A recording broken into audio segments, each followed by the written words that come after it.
Dia 7, uma semana! Eu comecei quinta passada? Uma semana gravando vídeos quase todos os dias. Domingo não gravei, mas tudo bem. E aí, gente? Estão conseguindo acompanhar? Ai, é muito esquisito falar assim, sabendo que ninguém tá assistindo. Dia 7, gravando sem meu marido saber. Gente, meu marido não sabe. E a thumb desses vídeos fica do lado das thumbs dos vídeos dele no Canva. Como é que ele abre e não vê? Tem que ser muito desligado. Bom, tem um vídeo lá que tá dando 3 visualizações, mas eu acho que não é dele. Talvez tenha sido eu que tenha assistido de novo e não lembro. Eu amo. Hoje eu vim completamente sem pauta. Completamente... Ai, que lindo. Tô chateada com esse negócio da luz. A luz realmente faz muita diferença. Eu fui assistir os vídeos no computador. E... ficou muito estranho. No celular fica bom, mas no computador fica estourado as imagens. Eu preciso dar um jeito nessas luzes. Talvez eu tenha que contar pra Edinho que eu tô gravando. Mas, enfim. Por hora, eu vou me preocupar em gravar um vídeo por dia. Quando eu puder, eu me dedico a... Ai. Ele tá pra chegar. Isso significa que quando ele chegar, eu vou parar. Porque ele vai entrar, vai me cumprimentar. Engraçado isso. Totalmente sem pauta, totalmente sem saber o que falar. Tantas coisas nos atravessam, né? Todos os dias. Ainda mais com essa questão das redes sociais. E aí vai dando vontade de falar sobre tudo isso, ao mesmo tempo preguiça. E aí quando a gente vê, ou quando eu vejo, eu tô ocupada com muita coisa que não é minha. Tô ocupada com uma notícia de algo que aconteceu no Rio de Janeiro, em Portugal, no Sul. É impressionante como as redes sociais me ocupam assim. E é muito difícil sair. Outro dia eu vi um vídeo falando que as redes sociais são um novo cigarro da dessa era, né, que a gente tá vivendo. Que loucura, né, em relação a vício, em relação a como entra no nosso organismo e intoxica a gente, né, mas tudo no campo do emocional, do mental. Eu achei pesada essa comparação, mas faz sentido em relação à dependência, sabe, só mais um videozinho, ou não posso excluir, porque quem sou eu se eu excluir as redes sociais, sabe? Até num sentido de alienação, assim, tipo... Primeiro que serve muito pra se alienar dos nossos problemas pessoais e de problemas que a gente passou a conhecer, inclusive nas redes. Mas de alienação no sentido de que não, tá tudo bem. Meus problemas nem são por conta da rede social.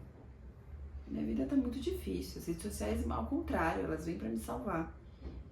E nisso eu pelo menos, talvez não perceba o quanto que a minha vida ficaria muito mais tranquila se não fossem as redes sociais. Eu não teria uma forma de me comunicar com muita gente. Tem muita gente que eu me sinto próxima por conta das redes sociais. Mas eu também não teria uma série de problemas. Eu poderia arranjar outra forma de manter contato com essas pessoas, talvez. Ou tudo bem não ter contato com todas?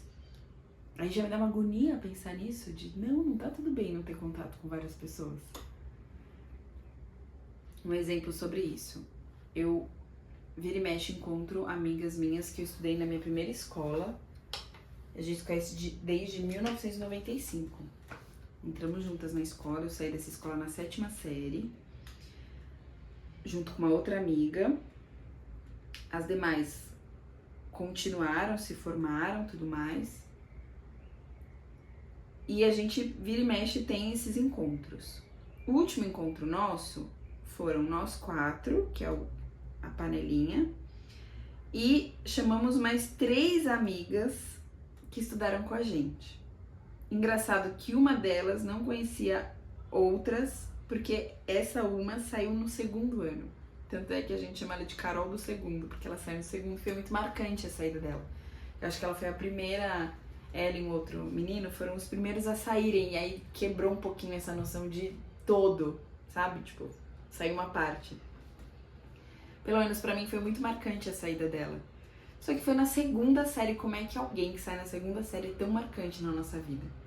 E aí, ao longo da vida, surgiu o Instagram, piriri pororó, encontrei ela no Instagram, nós nos seguimos há alguns anos, sem trocar ideia, sem nos atualizarmos, mas ali presente, eu acompanhando a vida dela, sabendo da vida dela, ela talvez sabendo um pouco da minha. E nesse encontro recente, foi muito curioso que deu a sensação de que eu não tava há mais de 30 anos sem vê-la. 30 anos, cara. E a rede social tem esse lugar, né, de trazer uma certa proximidade a ponto de quando a gente se encontra, parece que a gente continua dali. Ou quando a gente se encontra, talvez nem tem tantos assuntos a serem atualizados, porque tô sabendo, já vi. Eu não sei se isso é bom ou se é ruim, não sei trazer esse julgamento, mas sei que a rede social tem esse lugar. No fim, foi muito bom, assim, eu vou trazer um contraponto. Uma outra menina que estava junto no nosso último encontro, eu não a via desde que eu saí da escola. Eu não tinha notícias dela desde então. A presença dela já foi uma presença mais de muita novidade, de quem é você, que eu não sei o que você faz. Pensando agora, falando com vocês, é interessante que as duas me geraram a mesma curiosidade, a mesma vontade de estar próxima e de saber da vida, mesmo que uma eu acompanhe e a outra não. O que me faz pensar que talvez a rede social nem seja tão essencial, então. Porque se as duas vão me trazer curiosidade, independente do que eu já saiba, posso tirar a rede social. Boa reflexão. É engraçado, eu vou falando sobre a possibilidade de excluir rede social, me vem várias pessoas na minha cabeça assim, ai que besteira, ai para com isso, ai não precisa ser radical. Mas será que elas têm noção do quanto que a rede social também pode estar intoxicando elas? Será que eu devo me preocupar com o que elas vão pensar de mim em ser radical e excluir a rede social? Será que eu devo me basear com o que elas acham, no sentido de que, vou pensar melhor? E não é nesse lugar de, não deveria me importar com a opinião dos outros. É no lugar de, será que eu tô me alienando? É dessa percepção delas talvez me trazer pra realidade. É nesse lugar que eu me importo com a opinião delas, dessas que vieram. O fato é que eu ainda fico nesse lugar de excluo ou não excluo. Quando eu falo redes sociais, é Instagram, porque o TikTok eu tenho, mas eu não posto nada no TikTok. Tentei alimentar, mas eu achei muito trabalhoso ter duas redes para alimentar, TikTok e Instagram. O formato do TikTok não me agrada. Eu não sei, eu ainda que seja muito parecido com o Instagram, tem algo de diferente no TikTok, meio caótico, que eu não consigo me adaptar, não fico bem. E o Instagram tem um lugar do conforto, do me encontrei, aqui é um lugar conhecido e confortável. Enfim, então todo esse sofrimento que eu falo é sobre o Instagram. Esse Facebook não tenho mais, tenho só pra fazer login em alguns lugares pelo Facebook e pra postar coisas que eu quero vender no Marketplace. YouTube, tô começando agora, mas eu vi que tem os cortes, eu vi que tem a possibilidade de comentar, mas também é uma ferramenta muito diferente, nem me parece rede social. E tem o WhatsApp, né, que é considerado uma rede social, mas é mais, enfim, aí é outra loucura, né, mas é diferente. Uma loucura diferente, uma loucura que conta da sua disponibilidade, como você tem que ficar disponível o tempo todo. Meu marido, ele é muito criticado por não responder Instagram, né? Todo mundo que encontra com ele fala, você me responde, você me responde. Eu tinha um professor na faculdade de psicologia que falava sobre o mal que era o WhatsApp. E o chat como um todo, né? O celular como um todo. Ele era muito crítico do celular. Lembrando que eu me formei em 2015. Eu tive essa aula com ele em meados de 2011. Então, o celular já era muito presente, o WhatsApp não era tão presente não. Tava começando o WhatsApp. E ele falava sobre o quanto que o celular colocava a gente nesse lugar de disponibilidade. De se autorizar a cobrar o outro de estar disponível para si, para mim. Então, a crítica dele era que as relações ficaram mais líquidas, né, de acordo com Bauman. Então, nesse sentido de escorre pelas mãos, não tem mais compromisso, não tem mais a solidez, né, de comprometimento, de se dedicar, se você não me responder, outro responde, se você não me atender, outro atende, uma coisa mais nesse lugar, ele criticava. E em relação ao compromisso, ele falava, hoje você marca um compromisso com alguém, você facilmente desiste porque você tem como desmarcar e não vai te pesar na consciência, a pessoa tá lá te esperando e você não ter ido, ele trazia essas críticas. Ainda que eu achei ele muito extremista, e na época eu achava ainda mais, esse ponto de você estar sempre à disposição realmente é algo interessante da gente pensar. Porque o meu marido, ele tem problema com o WhatsApp e ele é como se ele não pudesse ter esse problema. E é isso, né? Por que é um problema ele não responder o WhatsApp? Por que ele tem que ficar à disposição? Porque eu não me recordo, e aí eu vou fazer jus assim, eu não me recordo dele reclamar da falta de disponibilidade das pessoas no WhatsApp. Pode ser que ele tenha reclamado? Com certeza. Mas eu não me recordo dele ser tão exigente com as pessoas no WhatsApp como as pessoas são com ele. Ele simplesmente não tá à disposição. Ele tem uma questão com a atenção dele, que ele tá sempre com a atenção em algo. Talvez ele não tenha paciência de ficar ali debatendo, discutindo. Eu acho que enche o saco dele ficar ali no chat. Ele chegou.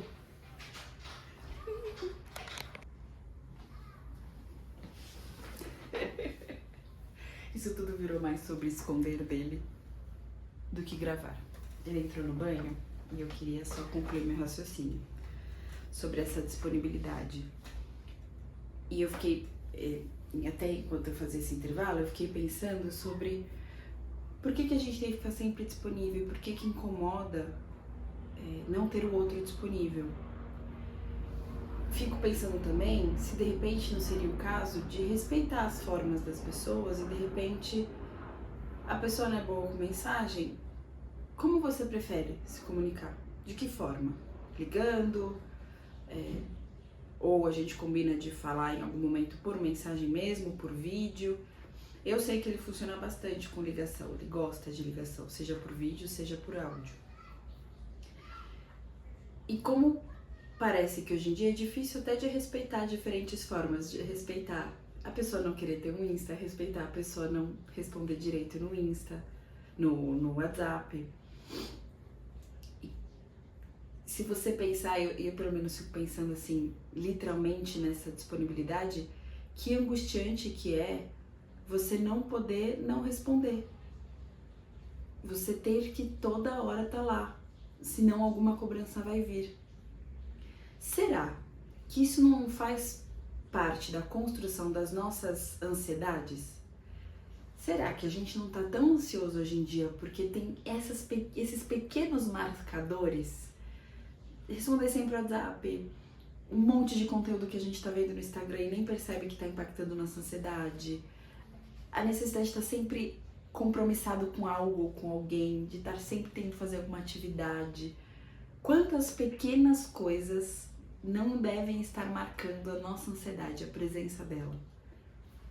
Tô pensando e falando super agora, talvez eu ouça depois desse vídeo e assista depois desse vídeo e venha outros caminhos, talvez eu pense que nem ficou tão coerente. Mas acho que dando sequência ao meu exercício de falar na frente da câmera, eu tô gostando dessa minha fluidez, eu tô gostando desse caminho de não trazer roteiro e deixar com que a mente voe. E talvez futuramente eu tenha que fazer algumas adaptações para isso ficar mais gostoso de ser ouvido e acompanhado do outro lado. Preciso inclusive reassistir todos os meus vídeos e ver como que tá sendo acompanhar para melhorar. Mas é muito legal estar nesse lugar de não produtividade, de não performance, de deixar vir, de deixar fluir. Pra mim tá sendo bom esse exercício. Não sei se vai ser bom para as pessoas que assistem, mas fica como uma provocação para vocês, o quanto que vocês estão se percebendo. Primeiro, o quanto vocês se arriscam a fazer coisas diferentes, fora do padrão, do zero, no seu ritmo. Segundo, o quanto que vocês estão se conhecendo nessas atividades, se reconhecendo e aceitando aquilo que tá vindo. E terceiro, o conteúdo em si, né? Sobre aquilo que compõe nossas ansiedades. Essa é a reflexão de hoje. Agora eu vou encerrar, porque o banho dele é muito rápido. E a gente tem um compromisso agora. Tchau!